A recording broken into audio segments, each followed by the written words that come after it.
Today I'm going to do a short talk on Moksha. It may not be short. How much time we got? Good.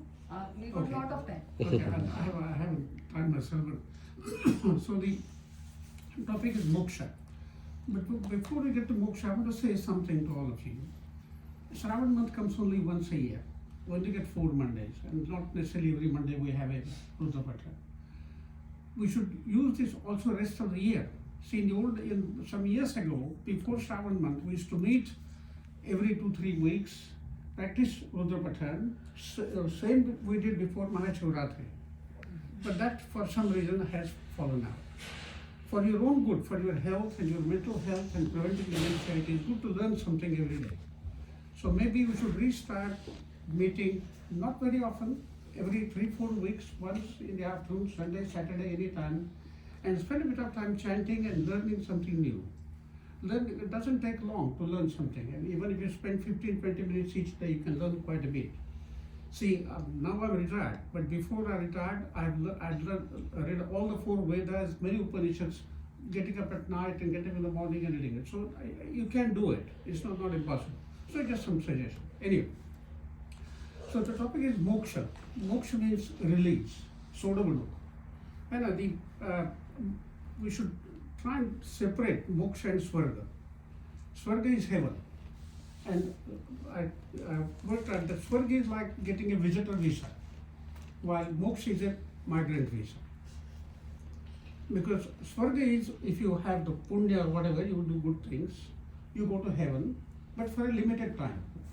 So our karma siddhanta is extremely fair.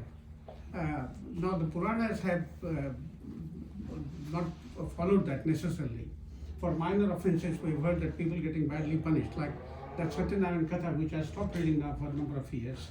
That Sadanand Katha, Kalavati didn't take prasad, her husband drowned, and so like that. But there are stories like that. But in general, our Papa Punyache Hishov and Tachi Tara Medalila Swargat Kiva Narkat.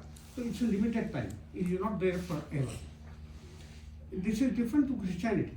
In Christianity, you either have eternal damnation or eternal salvation. There's only one Indian philosopher who believed in this eternal damnation or salvation, and that was Madhvacharya. Madhvacharya is the one who talked about the Dvaita, duality. But let's not go to that. And he also said that God elects whom He wants to save. You are accusing God of being partial, which can't be true. But not many other philosophers believe that. But he said, so Swarga is you go temporarily there, and then you return to the earth. In Mundaka Upanishad, which is one of the 10 principal Upanishads, there is a nice sloka. It says, Ishta Kurta Manyamana Varishtam, Nanak Vedente Pramura. What it says, Ishta means Yadya, and Purta means Lokopyogi Kama, beneficial work for society, building, so whatever. Manyamana Varishtam, believing that Ishta and Purta, doing Ishta and Purta is the ultimate thing, and there is nothing better than that. Annatra Vedente Pramura. Stupid people believe in this. Nakasya Prishtai, Sukurte Anubhutve, Imam Lokam Vabhina Karam Gachati. Look at the word nak, what a nice word it is. Kam means sukh, kam means happiness. If you put a in front of it, it becomes no sukh, misery, suffering. When you put a na in front of it, becomes nak. Nak means there is no suffering. So it is heaven, the word for. So nakasya prishtai sukrute anubhutve. They enjoy life in Swarga, but they always come back to either this loka or somewhere worse. I don't know what worse is, maybe Patal or whatever. So Swarga and Moksha are different. Moksha is permanent. Now, the idea of Moksha was probably, some people believe, was borrowed from the Buddhist. That Dharma, Artha and Kama were called the Trivarga. The 4 aims of life was Dharma, Artha, Kama, and last was Moksha. Moksha was probably borrowed from the Buddhist. And it's quite probable that happened. Because Buddhist whole philosophy is based on suffering, sarvam dukkham. And I think the 4 Arya Satyas that Buddha taught, they are all related to dukkha, suffering in the world. It's interesting that their outlook towards moksha was very different.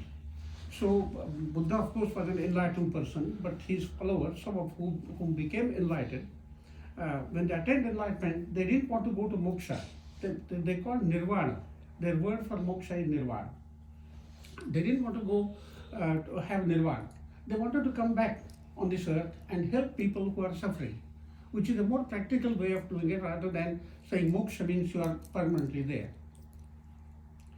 Now, so this pessimistic attitude led the Buddhists and then the Indians, the Hindus, to decide on moksha.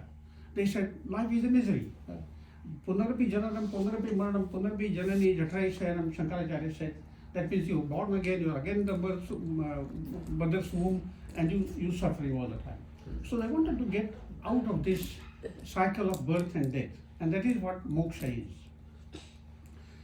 Now, what actually is moksha? Again, the ideas are very different. What people believe, what the nature of moksha is.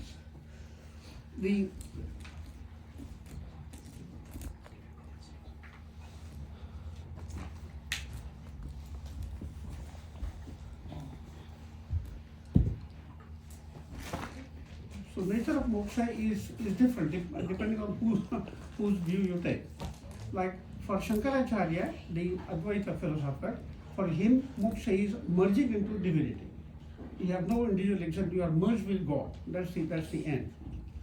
For Ramanujacharya or Madhvacharya, you are lifted to the region of God. And there are various closeness, if you like, degrees of closeness to God. Salokata, Samipata, Sarupata, Sayujjata. These are the 4 levels. So Salokata is like living in the same suburb, if you like. Then Samipata is living on the same street as God, or something like that. And Sarupata is getting his form, some of his virtues and form. Sarupata, and Sayujjata is mixing with him and merging with him totally. So what moksha is also different depending on who we believe. I'll come to Gita and later on what Bhagavad Gita says about moksha. Now, how do you get to moksha? The Shankaracharya wrote a nice small book. It's called Atmabodha. In that Atmabodha, he gives these various ways or means of getting to moksha. The 4 are Viveka, Vairagya, Shamadika Shat-Sampatti, and Mumukshatvam. Vivek means discrimination. Nitya vastu viveka. Nitya and anitya. What is transient and what is permanent? Discrimination between two. And this world, according to him, is transient. He said it's completely false. Jagan nitya te manali. So what you discriminate what is real and what is not real. The world is not real, but there is some background to the world that is real and that is eternal, permanent. So Vivek is discriminating this and trying to look beyond the phenomenal world that we live in. That is Vivek. Vairagya, and it's very well put in that book. Vairagya ka. What is Vairagya? Iha amutra phala bhoga viraga. That means dispassion about enjoyment in this world. That means not enjoying, not dispassion. Viveka Vairagya. Shamadika Shat Sampatti, Shama and others. Let's see what those 6 are. There are 6 virtues that you need to have. Shama is control of mind. Dama is control of senses. And control of mind, we know, is very it's difficult, just like harnessing the wind. Mind is very difficult to control. So Shama Dama. 3rd is Uparama. Uparama means Swadharma Anusthana Eva. Following your regular religious practices. Uparama. 4th is Titiksha. Titiksha means forbearance. That means putting up with heat and cold, happiness and misery with an equal attitude. It's like Sthita Prajna. Sthita Prajna, in the 2nd chapter, there are many virtues that Krishna gives about Sthita Prajna. So this is like being a Sthita Prajna. Titiksha, forbearance. And in practical life, it is very important in a way. Titiksha, we shouldn't get upset over little things. If it's 21, we shouldn't say I'm shivering. It's 23 or hot. So we need to control ourselves, and it's because God has given a thermostat in our body. We shouldn't immediately complain of it. So Titiksha is forbearance, putting up with heat and cold, happiness and misery, whatever. Next is Shraddha. Shraddha means faith. You need to have a faith, and the way it is defined, Guru Vedas Vakyadishu Vishwasati Shaya Shraddha. That means belief in the words of Guru or scriptures is called Shraddha. In Rudra there is a beautiful, only 6 verse hymn on Shraddha. Shraddha Pratrahvamaya Shraddha Madindame is a beautiful hymn in Rudra. So Shraddha is faith. And faith is not a blind faith. It's a conviction that you have to believe it. And there is no doubt in Shraddha. Guru Vedanta Vakya Shraddha. And last is Samadhan. Samadhan we normally translate as satisfaction. That's not correct. Samadhan here being chitta ekagrata. That means single pointedness of the mind. That is what Samadhan is. So Viveka, Vairagya, Shavadiksha, Samati. Last is Mumukshatva. Mumukshu, the word comes from Mucha, means to seek release. Mumukshu is a desiderative form. That means it's a desire for moksha. We know, unless we have a desire, nothing happens. If we didn't have the desire, we wouldn't be here for it. We wanted to come, so desire, Moksha. So Shankaracharya gave these 4 ways, sadhana chatushta he called it, for getting to moksha. Now, the moksha can be attained either after death, and that is called Videha Mukti. Ramanujacharya believed in that. Out of his 4 cardinal principles that he had, one was Videha Mukti. That means when you die, you go to moksha. There is a category called Jivan Mukti. So you can be liberated while you are alive. So you are conducting your affairs of the world every day like you are, but you are a Jivan Mukta. It's not an easy step to achieve, and I'll go through what the features of a Jivan Mukta person are. Now, what about Gita and Moksha? In Bhagavad Gita, there are 3 things that Gita talks about. One is called sadharme. Idam jnanam upasatya mama sadharme agataha. That's what the Gita says. That means getting to this knowledge, the devotee becomes sadharme. That means he becomes similar to me. He comes to me. Sadharma, people have interpreted sadharma in various ways. Sarupata, Swarupata, sadharma having the same properties, same features as God. Sadharma. Second is Brahma Bhuyaya. Brahma Bhuyaya, that's a slogan for them, like them at first name.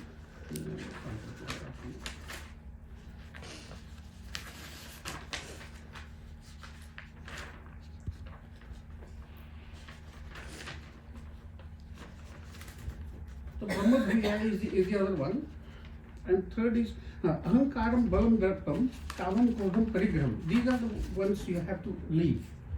Kama means desire, Darpa is pride.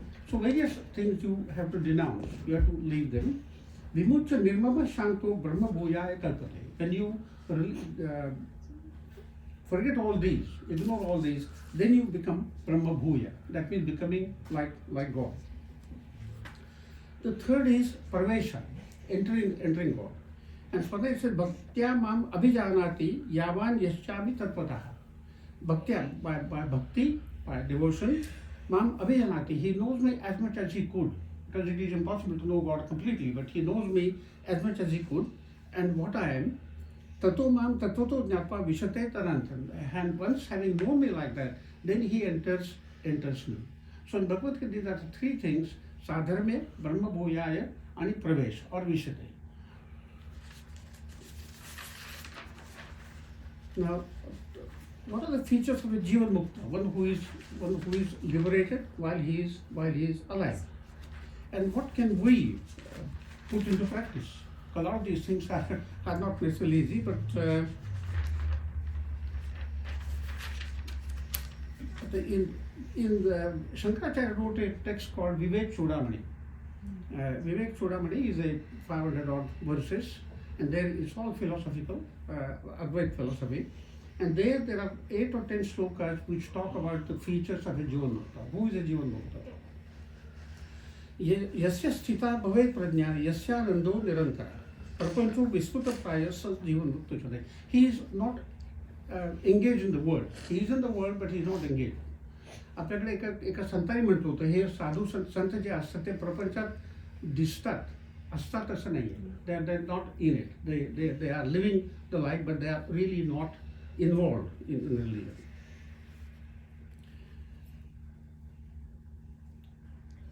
Lina Therapi Jagrati, Jagrat Dharma Vivarjita. He is merged into the divine, in the contemplation of divine, but he's still awake. He's still awake. Bodho Nirvasan Yase, his knowledge is free from desire. He knows everything, but he is free from desire. Sajivan Mukta Uchate, he is called a Jivan Mukta. Gunadosha Vishitya Esmin Prabhavecha Vilakshane, Sarvata Samadeshitam. This is very important, and this is something can be put into practice. Samadeshitam. Gita, you know the shloka, Vidya Vinay Sampade Brahmane Gavyastri, Suni Jaiva Shvapake Pandita Samadeshana. That means a learned person, a Pandit. Pandit is someone whose Panda Buddhi has matured. So a Pandit, Vidya Vinay Sampade, Brahmane Gavyastri, he looks at everyone with an equal eye. So looking at everyone with an equal eye is a feature of being a Jivan Mukta. So Sarvatra Samadesha Jivan Mukta selection. Ishta Nishta Samprapto. Something good or bad happens. Even then you look at it in an equable way. Again, it's talking about like a Sthita Prajna. When Arjuna asked questions, Sthita Prajna, Kabasha, Pramadi, so anyway. So Vayatra avikaritum. You don't get perturbed by something bad happens to you, or you don't get elated if something good happens to you. Jivan Mukta selection. Sadhuvi puja manepi, piti manepi durjan.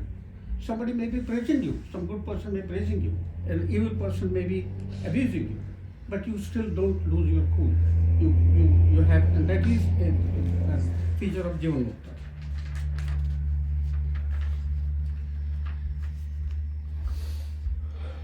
Now, I have certain objection to this idea of moksha. त्याला मी माझे आक्षेप म्हटले मोक्ष या कल्पनेवर माझे आक्षेप जे आहेत ते असे आहे. It is very wrong to take a pessimistic attitude to the world. The world is beautiful. There are many good things in the world. A lot of misery that we get, it's our own doing. We get unhappy at the slightest thing. That people get unhappy if the food is not warm enough. I mean, it's ridiculous. So it is our own fault that we get upset with this. And so we should not have a pessimistic attitude to the world. We should have a positivistic attitude and contribute what we can and reduce somebody's misery, their difficulties, whatever. So we are responsible partly for what misery or unhappiness there is. The other thing about moksha is your freedom to make karma is gone. What actually, I mean, say, supposing we all go to moksha, let's presume we're all into moksha, how are we different from each other there? We are all the same. So your individuality is completely destroyed if you're in moksha. And your right or freedom to work, because the human birth, Manusya Yoni, is called the Karma Yoni. It has got the right to shape your destiny, your future. In Yoga Vasishtha, there are many good things. Vasishtha tells Rama, he said, fate is nothing other than your previous effort. So whatever you have done before is what you are getting the fruits now, good or bad, whatever.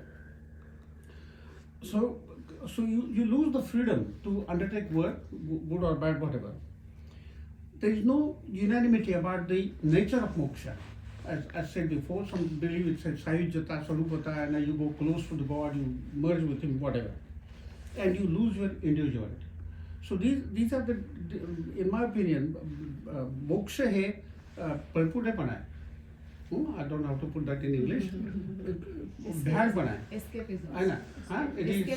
It's cowardice. It is, moksha is not a good idea. Moksha, we should, I know I don't deserve moksha, I know that. I'm sure you all agree with that. But supposing I did, I don't want it. Because I would rather be born again and do all the stupid mistakes I did in this life. I hope I remember them and then don't make all the stupid mistakes. So the moksha probably came from the Buddhist idea because of their belief in suffering. Buddha's 4 Arya Satyas. So that's what about moksha. Thank you.